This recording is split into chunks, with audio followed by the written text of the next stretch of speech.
कंधा फिल्म देखने चला गया सैनवे में।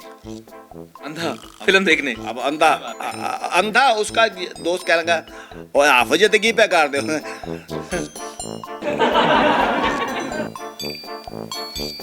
ਉਹ ਪੈੜਾ ਕੋਈ ਨਹੀਂ ਬਸ ਐਵੇਂ ਖਲੋਤਾ ਹੋਰ ਤੇ ਕੀ ਕਰਨਾ। ਉਹ ਕਹਿੰਦਾ ਹਾਫਿਜ ਤੇ ਵੇਲੇ ਵੀ ਤੇ ਖਲੋਤੇ ਹੋ, ਆਓ ਤੁਹਾਨੂੰ ਸਿਨੇਮਾ 'ਚ ਫਿਲਮ ਵਿਖਾ ਕੇ ਲਿਆਈਏ। ਹਾਫਿਜ ਕਹਿੰਦਾ ਫਿਲਮ भला।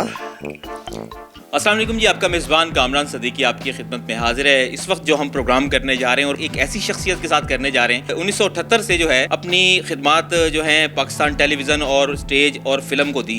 पाकिस्तान तो क्या, पाकिस्तान से बाहर भी जो है इन्होंने बहुत सारे अवार्ड्स भी जीते और बहुत सारा काम किया। और आज हमारे जो साथ इस टाइम शख्सियत मौजूद हैं ये हैं इब्रार हाशमी साहब। इब्रार हाशमी साहब से कुछ इनकी जर्नी के बारे में पूछेंगे और पूछेंगे कि पाकिस्तान फिल्म इंडस्ट्री के अंदर और ड्रामा थिएटर कहाँ कहाँ इन्होंने काम किया, किस शोबे के अंदर इनको सबसे ज़्यादा मज़ा आया और किस शोबे में इस वक्त ये हैं और अभी काम कर रहे हैं या अभी रिटायर हो चुके हैं। अस्सलाम वालेकुम सर। जी वालेकुम सलाम। सर कैसे हैं? आपकी दुआएं अल्हम्दुलिल्लाह, अल्लाह का शुक्र है। देखा है आपको कि 78 से आप जो है पाकिस्तान फिल्म इंडस्ट्री, ड्रामा और शोबिस का कोई भी शोबा हो, मेरा ख्याल में आपने कुछ भी नहीं छोड़ा। जहाँ जहाँ हमने देखा वहाँ आपका सिक्का जो है वो जमा हुआ है। किस तरह ये आपने अपनी ज़िंदगी का आगाज़ किया, शोबिस में किस तरह आए? मैं बस इस तरह से आया कि 1978 की बात है, जब मैं मैट्रिक का स्टूडेंट था। उस वक्त क्योंकि मेरा ताल्लुक झंग से है, वहाँ पे एक कॉलेज है गवर्नमेंट डिग्री कॉलेज। उस कॉलेज में एक हमारे प्रोफेसर हुआ करते थे, प्रोफेसर खलीलुल्लाह खान साहब, मरहूम अल्लाह गरी के रहमत करे। वो एक ये जो विलियम शेक्सपियर के लिखे हुए ड्रामे थे, ओथेलो, महकबत, जूलियस सीजर, इस तरह के जो ड्रामे थे वो इंग्लिश टू उर्दू ट्रांसलेट करके वो वहाँ पे कॉलेज में करवाया करते थे। और उस कॉलेज में क्योंकि लड़की अलाउ नहीं थी, वो लड़कों को ही लड़की बनना पड़ता था, गेटअप में आना पड़ता था। हाँ, यानी कि जो फीमेल रोल थे वो लड़कों को ही करने पड़ते थे। जितने स्टूडेंट्स थे वो उसमें, मेरे वाले साहब जो थे वो उस दौर के ना वो बैंड मास्टर थे। उनके साथ उनकी फ्रेंडशिप इस तरह की थी कि जब वो कोई ड्रामा करवाते थे ना तो मेरे वालिद साहब उस ड्रामा में प्लेबैक म्यूज़िक डायरेक्टर हुआ करते थे। वहाँ पे उस वक्त लाइव म्यूज़िक चलता था कि एक ड्रामा चल रहा है, उसका एक सीन चल रहा है ड्रामे का, उसके पीछे वो क्लारनेट है, ट्रम्पट है, यानी कि जितने भी इंस्ट्रूमेंट है, वो फ्लूट है, ये लाइव उसके सीन के साथ साथ चल रहा है। ये बहुत मुश्किल जो काम होता है। आजकल तो खैर वो बाद में ऑडियो वीडियो कर लेते हैं। अच्छा, उस वक्त ये लाइव हुआ करता था सब, रिकॉर्डिंग नहीं होती? नो रिकॉर्डिंग जी, फ्री, बहुत बड़ी बात थे। तो वो मेरे वालिद साहब उनके वो म्यूज़िक डायरेक्टर हुआ करते थे, उनकी पूरी टीम हुआ करती थी, तो वो काम करते थे। तो मुझे भी शौक़ था, मैं शुरू से फिर वो ड्रामा देखने के लिए ना अब्बा जी के साथ वहाँ पे जाता था।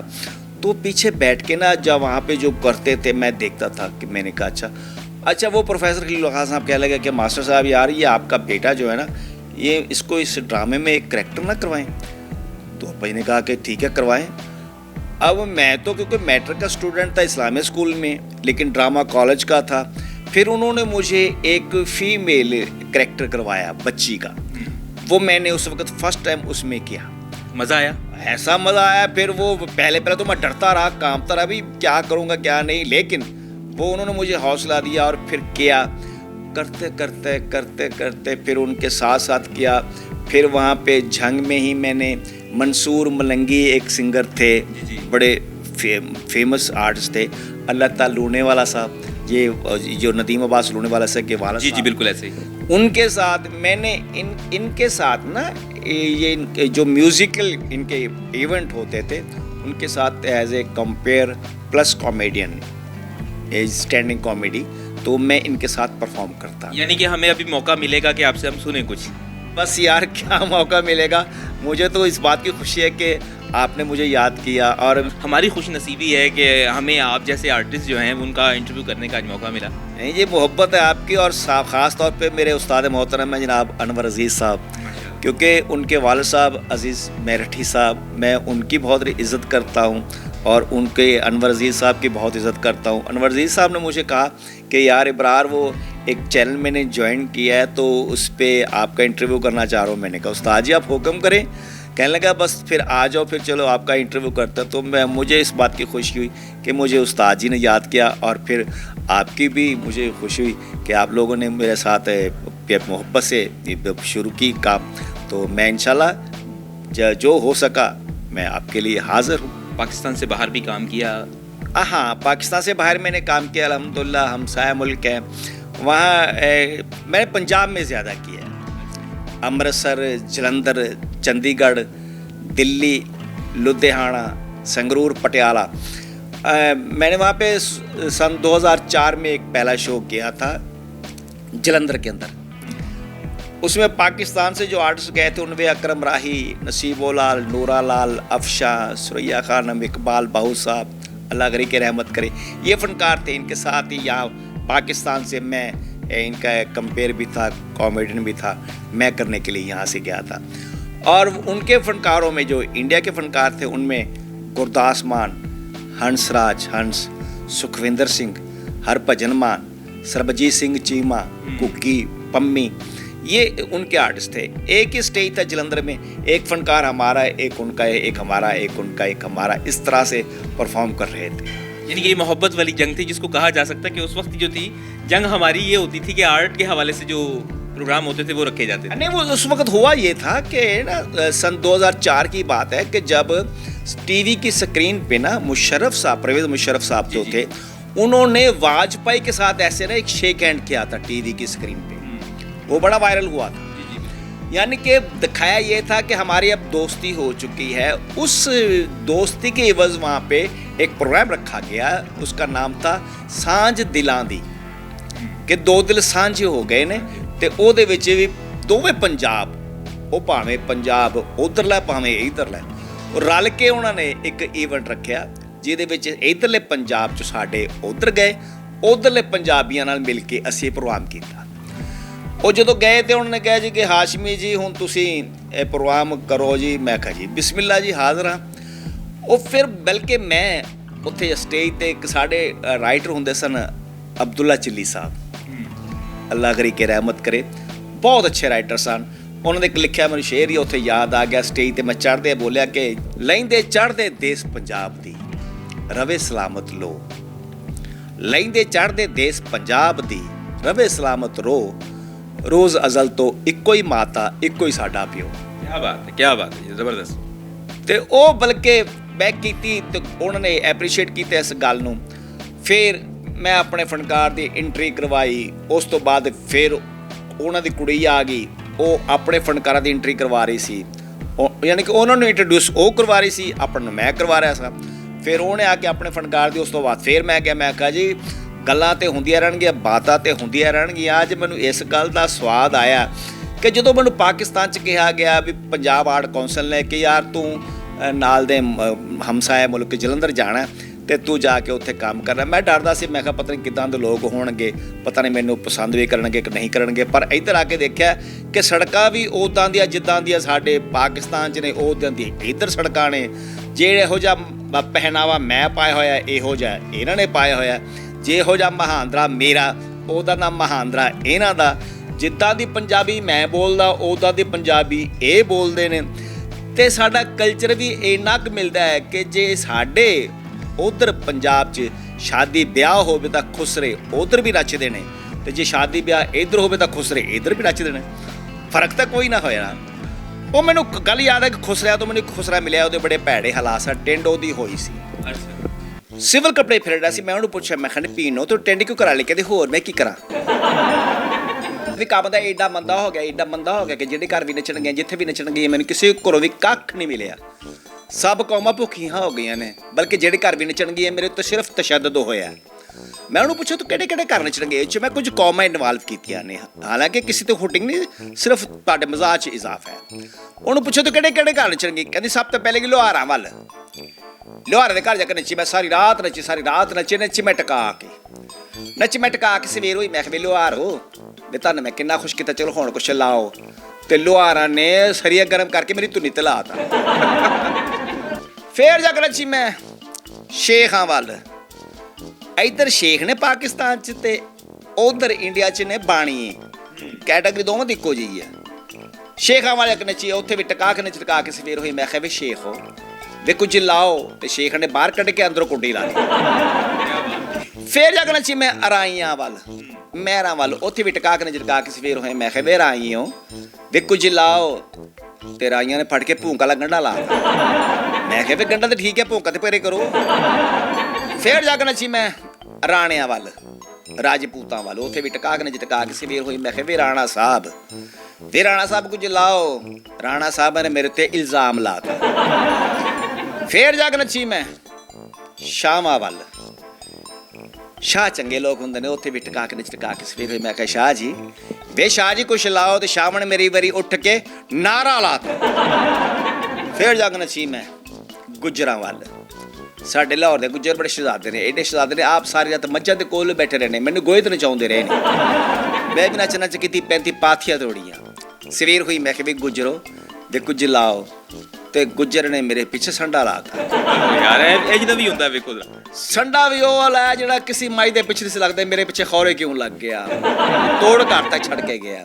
ਇੰਡੀਆ 'ਚ ਮੈਂ ਜਲੰਧਰ ਜਦੋਂ ਪਰਫਾਰਮ ਕਰਨ ਡਿਆ ਸੀ, ਤੇ ਉੱਥੇ ਇੱਕ ਸਰਦਾਰ ਉੱਠਿਆ, ਉਹ ਕਹਿੰਦਾ ਯਾਰ ਕਦੇ ਜੱਟਾਂ ਵੱਲ ਨਹੀਂ ਸੀ ਗਿਆ। ਇਹ ਮੈਂ ਜੁਮਲਾ ਉੱਥੇ ਇਸਤੇਮਾਲ ਕੀਤਾ ਸੀ, ਤੁਹਾਡੀ ਵੀ ਨਜ਼ਰ ਕਰ ਰਿਹਾ। ਫੇਰ ਜਾ ਕੇ ਨੱਚੀ ਮੈਂ ਜੱਟਾਂ ਵੱਲ ਮੈਂ ਟਕਾ ਕੇ ਸਵੇਰ ਹੋਈ। ਮੈਂ ਕਿਹਾ ਵੀ ਜੱਟੋ ਵੀ ਕੁਝ ਲਾਓ, ਤੇ ਜੱਟਾਂ ਨੇ ਮੈਨੂੰ ਅੱਗੇ ਲਾ ਲਿਆ।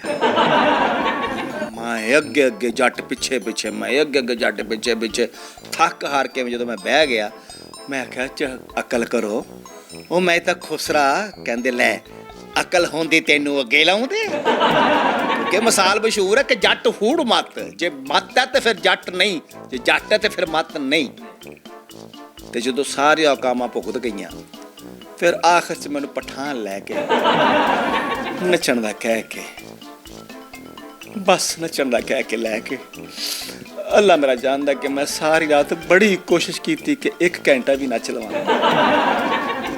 ਪਰ ਪਠਾਨ ਨੇ ਮੈਨੂੰ ਨੱਚਣ ਨਹੀਂ ਦਿੱਤਾ। ਬੜੀ ਜ਼ਾਲਿਮ ਕੌਮ ਹੈ। ਮੈਂ ਕਿਹਾ ਵੀ ਨੱਚ ਲੈਣ ਦਿਓ। ਕਹਿੰਦੇ ਸੀ ਤੈਨੂੰ ਨੱਚਣ ਵਾਸਤੇ ਲਿਆਂਦਾ ਹੀ ਨਹੀਂ ਹੈ। ਸਾਰੀ ਰਾਤ ਉਹਨਾਂ ਮੇਰੇ ਹੱਥ ਦੇ ਵਿੱਚ ਐਡਾ ਕੁ ਵੱਡਾ ਕੁਹਾੜਾ ਫੜਾ ਕੇ ਮੇਰੇ ਕੋਲ ਲੱਕੜਾ ਪੜਵਾਉਂਦੇ ਰਹੇ, ਤੇ ਲੱਕੜਾ ਪਾੜ ਕੇ ਮੇਰੇ ਹੱਥਾਂ 'ਚ ਛਾਲੇ ਪੈ ਗਏ। ਹਾਲਾਂਕਿ ਛਾਲੇ ਮੇਰੇ ਪੈਰਾਂ 'ਚ ਪੈਂਦੇ ਨੱਚ ਕੇ, ਉਸ ਰਾਤ ਮੇਰੇ ਹੱਥਾਂ 'ਚ ਪੈ ਕੇ ਕੁਹਾੜਾ ਫੜ ਕੇ, ਤੇ ਮੈਂ ਐਡੀ ਕਿ ਸ਼ਰਮਿੰਦਾ ਹੋਈ। ਔਖਾ ਸੌਖਾ ਤੇ ਬਰਾਤ ਗੁਜ਼ਾਰੀ, ਤੇ ਸਵੇਰੇ ਉੱਠ ਕੇ ਮੈਂ ਪਠਾਨ ਨੂੰ ਇਹ ਨਹੀਂ ਕਿ ਮੈਨੂੰ ਕੁਝ ਲਾਓ। ਮੈਂ ਕਿ ਪਠਾਨ ਨੇ ਦੌੜ ਲੈਣਾ ਬੰਦੀ ਨਹੀਂ ਜੀ। ਮੈਂ ਕਿਹਾ ਪਠਾਨ ਇਹਨਾਂ ਨੇ ਫਿਰ 1 ਮਿੰਟ ਲਾਉਣਾ, ਬਸ ਇਹਨਾਂ ਦੁੱਖਾਂ ਤੰਗ ਆ ਕੇ ਮੈਂ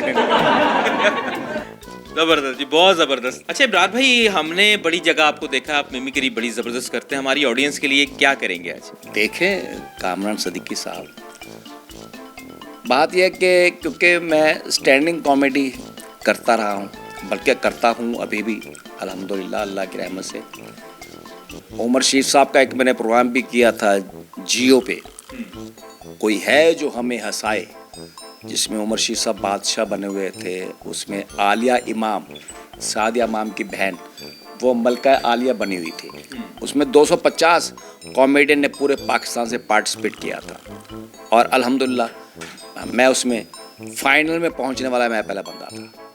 अच्छा, आपका वो बड़ा मशहूर था रेशमा, और वो एक कैरेक्टर था, वो हमें ज़रा सुनाइएगा। तो वो एक्चुअल ना एक, क्योंकि मेरे अलावा ये पूरे पाकिस्तान में ये बंदा कोई भी ममिक्री नहीं करता। 2 फनकार जो आज दुनिया में नहीं है, परवेज़ मेहंदी साहब और रेशमा जी। उनका गाना बड़ा हिट हुआ था, तो गोरी मैं जाना परदेस। वो मैं आपको दोनों आवाज़ों में सुनाता हूँ कि परवेज़ मेहंदी साहब की वो किस स्केल से गाती थी और रेशमा किस स्केल से गाती थी। इंशाल्लाह मेल फीमेल का उसमें आपको फ़र्क महसूस होगा। गोरी मैं जाना परदेस, गोरी मैं जाना परदेस। रेशमा हो मैं जाना तेरे माही वे ना जावी परदेस।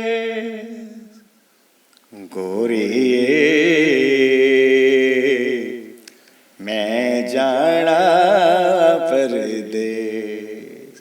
मेल की पैरोडी करके ना उसके सुर से गाना आसान काम होता है, मगर फीमेल की पैरोडी करके उसके सुर से गाना बहुत मुश्किल काम होता है। अंतरा पेश कर रहा हूँ रेशमा जी के ही सुर से, और उनका तलफ़्फ़ुज़ ज़रा ज़हन में रखिएगा। हो तेरे बिना से जीना वे, दिल नहीं लगना, दिल नहीं लगना, असा तेनू लभना ते तू नहीं सानू लभना, तू नहीं सानू लभना गोरीए मैं जाना परदेस। दोनों गा रहे हैं तो परवेज़ मेहंदी साहब उन्होंने अंतरा शुरू किया तो एक बंदे ने आके ना परवेज़ मेहंदी साहब को इनाम देना शुरू कर दिया। शादी पे लाइव गा रहे हैं, एक बंदे ने आके रेशमा को देने शुरू कर दिए। अब परवेज़ मेहंदी साहब के पास ज़्यादा हो गए, रेशमा के पास कम हो गए, गाना बदल गया। अब परवेज़ मेहंदी साहब ने कहा प्यार दी निशानी साडी रखी गले लाके, रखी गले लाके, रब करे खैर इंशाल्लाह मिलांगे कदी आके, मिलांगे कदी आके। जो तो पैसे वेखे ना तो पैसे वाह सारे हो गए, तो परवेज़ साहब रेशमा को कहने लग पे गोरीए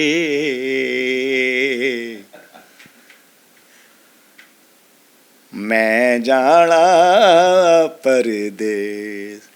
हुण रेशमा कोल घट होए ने तो वेख के कहंदी ओ मैं नहीं जाना तेरे नाल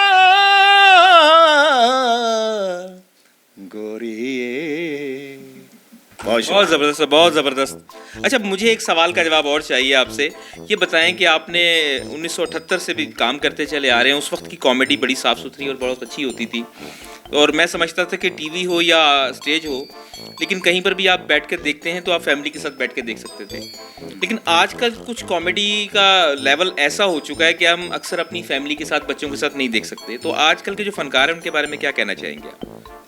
देखिए जी, मैं तो ये कहता हूँ कि हमने जो कॉमेडी सीखी है, बल्कि बड़ों को हमने मुनव्वर ज़ीब साहब को देखा, रंगीला साहब को देखा, नन्ना साहब को देखा, लहरी साहब को। अब लहरी साहब क्या क्या नफीस, वो नवाब का रोल भी कर रहे हैं तो उसमें भी कॉमेडी, क्या उन्होंने खूबसूरत अचकन पहनी हुई है, चूड़ीदार पजामा, और नवाब ट्रेन से उतरे हैं लाहौर के रेलवे स्टेशन पे ना, उधर बाहर निकले हैं तो टीची केस पकड़ा हुआ है हाथ में ना, बड़ा खूबसूरत नवाब साहब है। तो बाहर निकले तो एक बंदा आया, टैक्सी ड्राइवर, वो आके लहरी साहब को कहता है साहब टैक्सी चाहिए? नवाब साहब कहते हैं नहीं भाई मैं ऐसा नहीं। यार क्या खूबसूरत कॉमेडी, लफ्ज़ों की कॉमेडी यार, उसमें कोई गंदी बात नहीं, कोई कुछ नहीं है, मज़ा आता था। है मुनव्वर ज़रीफ साहब की ना रब दी सौं मैं जना घर मैनू, क्या मज़ा था। यानी कि हर बंदे का एक अपना स्टाइल था, हर बंदा पता लगता था कि यार ये कॉमेडियन है। अब गंदी बातें या की जाती, मैं तो खैर किसी का नाम ही नहीं ले सकता। उन्होंने स्टेज पे ऐसी ऐसी माफ़ी बस कि फैमिली के साथ हम बैठ के ड्रामा नहीं देख सकते। अंधे की एक्टिंग की है कि एक अंधा फिल्म देखने चला गया सिनेमा में, अंधा फिल्म देखने। अब अंधा उसका दोस्त कह लगा और हाफिज की पे कर दो,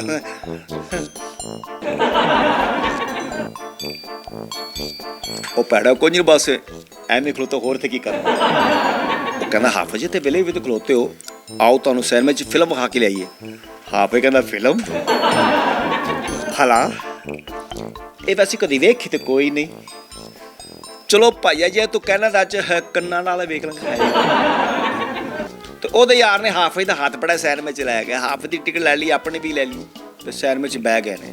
ਹੁਣ ਹਾਫਿਜ਼ ਨੂੰ ਨਹੀਂ ਪਤਾ ਫਿਲਮ ਕਿਹੜੇ ਪਾਸੇ ਆਉਣੀ ਹੈ, ਉਹ ਆਪਣੀ ਸੀਟ ਤੇ ਕਾਬੂ ਹੋ ਕੇ ਬਹਿ ਗਏ ਤੇ ਅਚਾਨਕ ਫਿਲਮ ਚੱਲ ਗਈ।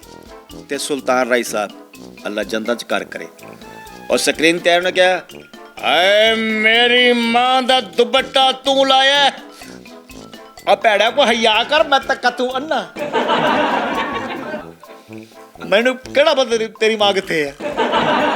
ਤੇ ਮੁਸਤਫਾ ਕੁਰੇਸ਼ਨ ਕ 36 ਇੰਚ ਦੀ ਛਾਤੀ, 3 ਮਣ ਦਾ ਗਾਟਾ, ਇੱਕ ਬਰਛੀ ਵੱਜੇ ਪੂਰੀ 3 ਮਾਰੇ ਤੇ ਭਿੱਜਦੀ ਐ ਮਾਈ। ਨਵਾਂ ਸੋਹਣਿਆ ਅੱਜ ਹੀ ਅਜੇ ਮੇਰਾ ਭਰਾ ਮੈਨੂੰ ਪੈਰ ਲੈ ਕੇ ਆਇਆ। ਤੇ ਅੰਜੁਮਨ ਨੇ ਕਿਹਾ ਮੈਂ ਤੈਨੂੰ ਬਾਗਾਂ 'ਚ ਲੱਭਿਆ, ਵੀ ਮੈਂ ਤੈਨੂੰ ਹੋਟਲਾਂ 'ਚ ਲੱਭਿਆ, ਵੀ ਖਬਰੇ ਮੈਂ ਤੈਨੂੰ ਕਿੱਥੇ ਕਿੱਥੇ ਲੱਭਿਆ, ਤੈਨੂੰ ਕੀ ਪਤਾ ਮੈਂ ਤੇਰੇ ਨਾਲ ਕਿੰਨਾ ਕੁ ਪਿਆਰ ਕਰਨੀ ਆ ਸੋਹਣਿਆ।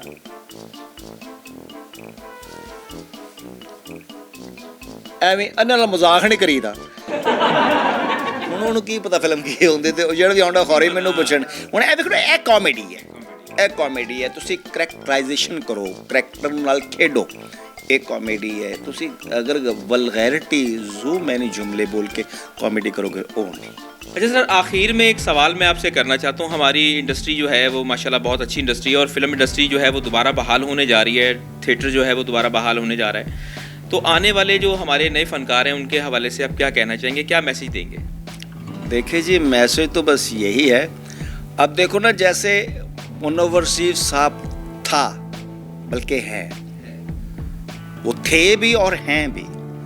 लहरी साहब थे भी हैं भी, नन्ना साहब थे भी, यानी कि ये जितने कॉमेडियन उस दौर में थे वो थे, आज भी है। उनका नाम आज भी जिंदा है, हम लोग उनका बड़े अदब से। अच्छा, फिर थिएटर की तरफ आ जाए। अब ये तो था फिल्म का। अमानुल्लाह साहब, मोइन अख्तर साहब, उमर शरीफ साहब, मस्ताना साहब, बब्बू बराल साहब, शौकी खान साहब, अलबेला साहब, यार ये सब कॉमेडियन थे। और उनके उस वक्त तो फीमेल की तस्वीर जो थी वो नीचे लगती थी, मेल ऊपर लगते थे। तब मैंने सन 2000 से पहले मैं थिएटर करता था, लेकिन उसके बाद मैंने छोड़ा थिएटर। मस्ताना साहब, बब्बू बराल साहब, रंगीला साहब, अमानुल्लाह खान साहब, हाजी अलबेला साहब। अलबेला साहब की तो क्या बात थी, फिल्म के भी उतने बड़े कॉमेडियन थे, थिएटर के भी उतने बड़े कॉमेडियन थे हैं। अब एक बात यानी कि वो अस्माइल तारा साहब बड़े अच्छे कॉमेडी। मेमन, हालांकि मेमन कॉम फैमिली से उनका ताल्लुक था, मेमन थे वो, लेकिन उसके बावजूद माये थे स्टेज पे। माये ओ बारी बरसी घटन गया ते खट गलिया दा मोटा, ओ बारी बरसी घटन गया ते खट गलिया दा सोटा। ते नाल ही अलबेला साहब कहते सोटा एडा मोटा। वो कहते आपद खान साहब कहते खटन मैं गया सी तैनू किवें पता है। वो कहते जो तू खटन डिया सी मैं वेखण डिया सां। ऐ कहो यार, लफ्ज़ां नाल जुगलबाजी हो रही, जुगलबाजी एनू कहते ने कॉमेडी। ऐ देख मज़ा। ते तुसीं गा के हुण बब्बू बराल साहब ने, कुड़ी ने गाना शुरू किया, प्यारे नाल प्यारे सजना असी तेरे अगे दिल खारे सजना। बब्बू साहब कहते हैं मेरे कोल बरा बरा रो तू दे मैनू बुढ़े बारे मार छड़ना। ये कॉमेडी है। अगर करनी है कॉमेडी तो फिर इहो जी करो ते भी तुसी सारी जिंदगी वास्ते लोगों के दिल च नक्श हो जाओ, पता लगे कि तुसी कॉमेडी। तो नहीं तो ना करो है, क्योंकि यह जी वलगैरिटी ये तो चंद दिनों की मेहमान है, तो जड़ा काम है ये सारी जिंदगी रहता है। बस ये मेरा पैगाम है, ये सब नूं ते जिउंदे वास्ते रहो जी।